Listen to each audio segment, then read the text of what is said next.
하나님 우리 아버지와 주 예수 그리스도로부터 오는 은혜와 평강이 여러분과 함께 하시기를 축복합니다.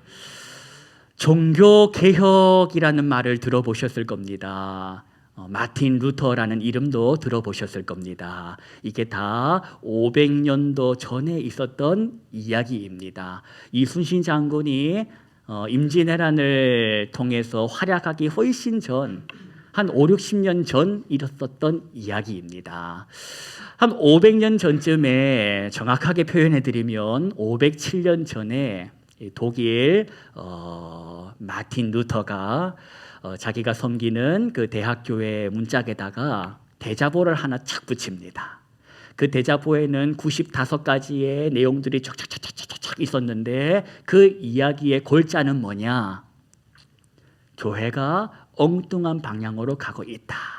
잘못을 하고 있다라는 그런 취지의 내용이었습니다. 그런데 여러분, 루터는 아마 몰랐을 겁니다. 알았다면 안 했을지도 모르겠습니다. 뭘 몰랐냐? 이 내용들이 단 보름 만에 온 사방 천지로 다 퍼져나갈 줄 몰랐을 것이다. 그냥 우리 안에서 그냥 이야기가 끝나고 말 줄 알았을 것이라는 겁니다. 그러나 그 내용들은 단 2주 만에 전역으로 퍼져나갔습니다. 뭐가 그 역할을 했냐? 인쇄술이 발달해가지고 그걸 그냥 막 카피해가지고 뿌려댔다는 겁니다. 또 하나 루터는 뭘 몰랐을 것인가? 오늘 내가 하는 이 일로 인해 자기가 파면당할 것을 몰랐을 것입니다. 그걸 알았다면 몸살했을 겁니다. 그런데 여러분, 루터는 지금 제가 말씀드리는 이런 것들은 몰랐을 것 같지만 확실히 이것은 알았다. 루터가 알았던 것은 뭐냐? 적금의 교회가 성경에도 없는 것을 가르치고 있다. 적금의 교회가 성경에 없는 것을 주장하고 있다. 적금의 교회가 성경에 없는 것을 강요하고 있다. 이건 알았다는 겁니다. 자기가 성경을 보면 분명히 성경은 뭐라고 말씀하시냐? 의인은 믿음으로 말미암아 구원을 받는다고 되어 있지. 착한 일 하고 선한 일 하고 포인트 쌓아서 구원받는다라는 소리가 없다는 겁니다. 그런데 사람들에게 성경에도 없는 것을 막 지어가지고 주장을 하던 그 당시 교회를 비판했다는 겁니다.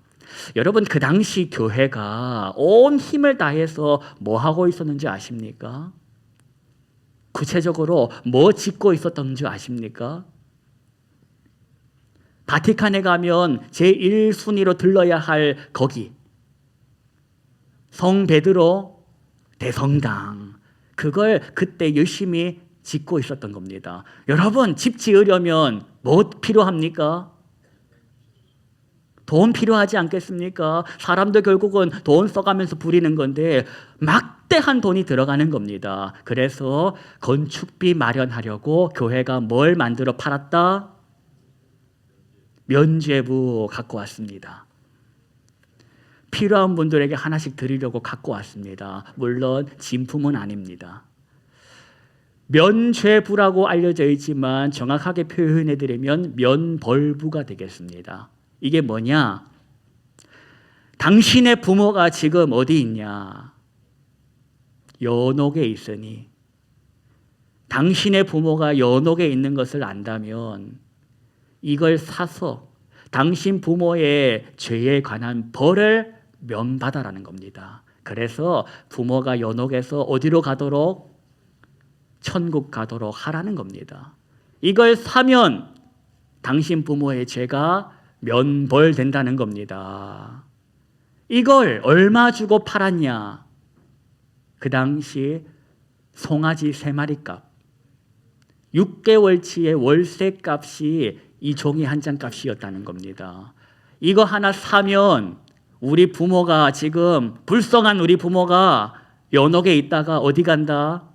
천당 간다고 가르치고 믿었다는 겁니다. 그래서 말 잘하는 장사꾼들은 뭐라고 해서 팔았냐? 헌금통 갖다 놓고 갖고 온 그 돈을 넣어보랍니다.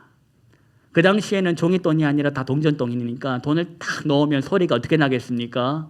땡그랑하고 날 거 아닙니까? 그 땡그랑하는 순간에 당신 부모의 영혼은 연옥에서 천국 간다고 말했다는 겁니다. 여러분, 이거 성경에 없는 이야기입니다. 이거 아무짝에도 쓸모없는 겁니다. 이런 걸 믿지 말라는 겁니다. 오직 예수 그리스도를 통한 구원은 하나님의 선물이라고 했습니다. 자금의 교회는 건강한가? 자금의 교회는 거룩한가? 오늘날 교회는 성도들에게 바르게 가르치고 있는지, 오늘날 교회된 우리는 바른 길을 가고 있는지, 십자가를 바라보고 예수 그리스도를 따라가고 있는지, 아니면 엉뚱한 길로 가고 있진 않는지를 돌아보자는 겁니다. 1년에 한 번이라도 이런 주의를 만들어 고개 좀 한번 들어보자는 겁니다. 열심을 다해 앞으로만 가지 말고 가다가 혹시라도 방향이 잘못되어 가지고 십자가는 여기 있는데 여기 있는 줄 알고 가고 있다면 정신 차리고 십자가로 방향 잡고 다시 가자는 겁니다. 종교개혁자 칼빈이 이런 말을 남겼습니다. 개혁된 교회는 항상 개혁되어야 한다. 개혁된 교회는 항상 개혁되어야 한다. 이 말은 개혁됨을 포기하면 개혁의 대상이 된다는 겁니다. 개혁을 당하게 될 수 있으니까 주의하라는 겁니다. 근신하여 깨어서 바른 길을 살피라는 겁니다. 지지난주 말씀입니다. 제목, 계명을 아느냐. 예수님께서 자신을 찾아왔던 그 젊은이에게 그 돈 많고 나름 잘 나갔던 공무원, 고위 공무원이었던 그 젊은이에게 예수님께서 네가 계명을 아느냐 하고 물으실 때 그 젊은이가 뭐라고 말했습니까? 제가 어려서부터 계명은 다 어쨌나이다? 지켰답니다. 그러나 여러분, 그가 어릴 적부터 계명을 줄줄줄 알고 잘잘잘 알아서 지켰을지언정 왜 지켰냐? 뭐 때문에 지켰냐? 자기를 위해서 지켰다는 겁니다. 나의 유익을 위해서 계명을 지켰지 그 계명을 주신 하나님의 마음은 안중에도 없이 지켰다는 겁니다. 그러니 가난한 자에게 네 소유를 팔아서 주라는 이 말이 불편하게 여겨지는 겁니다. 예수를 믿는다라는 것이 뭡니까? 하나님의 자녀로 살아간다라는 것이 뭘 의미합니까? 왜 나는 구원받았다고 하는데 여전히 살아서 이 땅에 두 발 딛고 삽니까? 살면서 이 꼴 저 꼴을 봅니까? 그냥 은혜 받은 날 저녁에 날 데리고 가시면 죄도 안 짓고 엉뚱한 짓도 안 하고 거기서 영원히 영생복락 누릴 거 아닙니까? 못하러 하나님은 수련회 둘째 날 저녁에 방언 터지고 은혜 터졌던 나에게 살려놓으셔가지고 또 실수 연발하게 하십니까? 할 일이 있다는 겁니다. 넌 구원받은 하나님의 사람이다. 구원받은 사람답게 할 일을 하고 살아라는 겁니다. 전에는 네 멋대로 살았다면 이제는 주 뜻대로 살아라. 전에는 네 마음대로 살았다면 이제는 말씀대로 살아라는 겁니다. 이건 하루아침에 되는 것이 아니기에 훈련하라는 겁니다. 사랑을 배워서 해봐. 그러면서 너가 얼마나 사랑할 실력이 안 되는 것을 깨달아 봐. 그런 너 같은 인생을 사랑하신 하나님의 사랑 앞에 감탄하고 살아라는 겁니다. 오늘 본문 보십시오. 오늘 본문은 지난번 2주 전에 봤던 그 사람하고 완전히 대비되는 사람입니다. 그때 만났던 사람이 부자요, 건강하고 잘 나갔던 인생이라면 오늘 만나는 인생은 맹인 거지입니다. 성경은 봐라 하듯이 마가복음 10장에 두 인생을 똑같이 배치하고 있습니다. 비교한다는 겁니다. 그리고는 교훈을 받으랍니다. 오늘 저와 여러분이 그 교훈을 받고 가자는 겁니다. 하나님께서 하늘 교훈 사모하는 자에게 풍성하게 주실 줄로 믿습니다. 본문 보십시오. 46절부터 8절까지 함께 합독하시겠습니다. 그들이 여리고에 이르렀더니 예수께서 제자들과 허다한 무리와 함께 여리고에서 나가실 때에 디메오의 아들인 맹인거지 바디메오가 길가에 앉았다가 나사렛 예수시란 말을 듣고 소리질러 이르되 다윗의 자손 예수여 나를 불쌍히 여기소서 하거늘 많은 사람이 꾸짖어 잠잠하라 하되 그가 더욱 크게 소리질러 이르되 다윗의 자손이여 나를 불쌍히 여기소서 하는지라.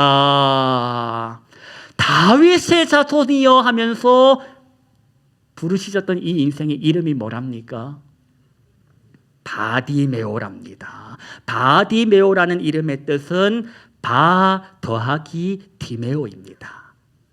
바라는 것은 아들이라는 뜻이니 바디메오라는 이름의 뜻은 디메오의 아들이다라는 이름입니다. 이 디메오의 아들로 불린 이 사람이 있었는데 성경은 이 자의 삶이 어땠답니까? 앞을 보지 못하는 맹인인데 심지어 형편이 어땠다? 거지였답니다. 몸이 아프면 집안이라도 잘 살아야 되는 거 아닙니까? 집안이 잘 살지 않으면 몸이라도 건강해야 되는 거 아닙니까? 가진 게 건강이라도 있으니 다행입니다 할 텐데 이 인생 보십시오. 집안도 힘들고 심지어 몸까지 아팠다라는 겁니다. 그런데 오늘 그가 소리를 질러가면서 지금 누구를 부르고 있습니까? 예수님 부르고 있다는 겁니다. 뭐라고 하면서 부릅니까? 잘생긴 예수님이시여 합니까? 다윗의 자손이라고 합니다. 이게 무슨 의미일까? 다윗의 자손이라는 말이 무슨 의미일까? 그건 좀 우리 알고 갑시다.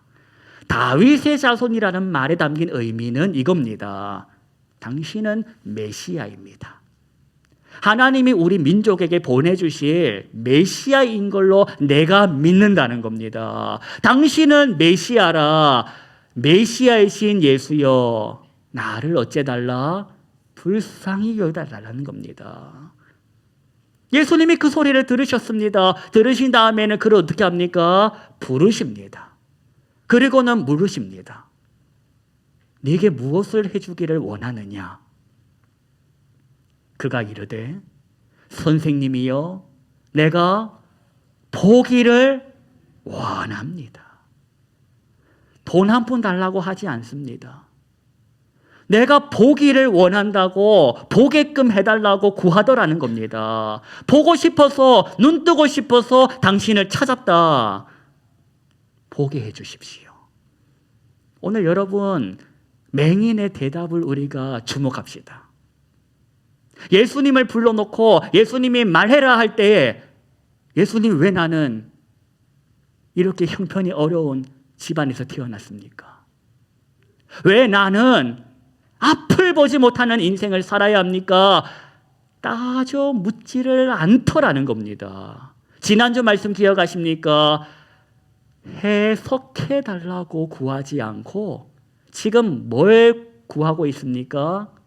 회복해 달라고 회복을 구하고 있더라는 겁니다. 왜 내 인생이 이 모양입니까? 납득 좀 시켜달라고 하지 않고 보게 해달라고. 그자 예수님께서 뭘 하십니까? 가라, 네 믿음이 너를 구원하였느니라. 성경이 증언합니다. 그가 곧 어떻게 되었다? 띠용. 보게 된 겁니다. 보게 되어가지고 그 다음 예수님을 어디에서? 길에서 따랐답니다. 바디메오는 그랬답니다. 바디메오는 길에서부터 예수님을 따랐답니다. 그리고 부자 청년은 슬픈 기색을 띠고 근심하여 떠났답니다. 따랐던지 떠났던지 이 두 사람은 지금 어디에서 뭐 하고 있을까? 여러분 이 두 사람이 따랐든지 떠났든지 뭐 하고 있겠습니까? 제가 분명하게 아는 것, 이 두 사람은 다 죽고 없다. 내가 살아가는 이 세상에 이 두 사람은 다 죽고 없다는 겁니다. 젊고 부유하고 유능했던 그 사람도 세월 앞에서는 늙고 병들어 죽었다. 바디메오 또한 세월 앞에서 늙고 병들어 죽었다.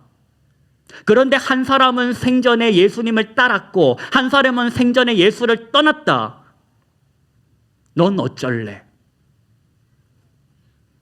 오늘을 살아가는 나에게 물어오시는 겁니다. 넌 어쩔래? 넌 따를래? 떠날래? 개혁을 논하기 전에 한국 교회가 이랬니 저랬니를 말하기 전에 교회로서의 나는 오늘 예수를 따르고 있는지 아니면 따른다 말하면서 내가 원하는 길로 가곤 있진 않는지 그걸 돌아봐야 하겠습니다. 내가 가고자 하는 그 길, 내가 살고자 하는 그 길에 정말로 예수님이 먼저 가신 길이 맞습니까? 예수님께서 나더러 가라 하신 그 길로 내가 가고 있는지 돌아보자는 겁니다. 결국에는 나의 유익이라고 생각하는데 예쁘게 포장해가지고 그걸 신앙생활 혹은 믿음생활이라 말하고 있지는 않습니까? 그런데 성경은 너무나도 선명하게 말씀하십니다. 자기의 유익을 구하는 것은 뭐가 아니다? 사랑이 아니랍니다. 나의 유익을 구하는 것이 사랑이 아니랍니다. 그러니 나는 오늘 나의 유익을 위해서 직장 다니고 나의 유익을 위해서 교회 다니고 나의 유익을 위해서 가정을 살피고 있는 건 아닌지 한번 돌아보자는 겁니다. 그리고는 어떻게 가자? 나의 유익을 해서 이제는 너의 유익으로 한번 가보자는 겁니다. 이게 하루아침에 안 되는 걸 아시니까 오늘 살아있는 겁니다. 너 그거 훈련해야 된다고. 너 그거 훈련하다가 부르면 오라고.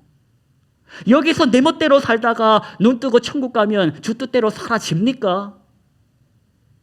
여기서 내 마음대로 살다가 눈 뜨고 천국이네. 여기서부터는 주 뜻대로 이게 된답니까? 사랑이 그렇게 왔다 갔다 합니까? 여기서부터 예수의 사람으로 사랑을 훈련하고 우리가 가야 할 거 아닙니까? 이래 사나 저래 사나 따르나 떠나나 시간은 갈 겁니다. 지금 내가 건강하고 아직 잘 나가고 아직 멀쩡하지만 있어 보십시오. 내가 어떻게 되냐? 늙고 그리고 병들다가 죽을 겁니다. 그럼 내가 성경을 몰랐다면 그때 가서 억울하다 하면 될 터인데 내가 성경을 알지 않습니까? 여러분도 성경을 알지 않습니까? 그래서 하나님의 마음을 알지 않습니까? 성경은 뭐라고 합니까? 나더러 네 멋대로 살지 말랍니다.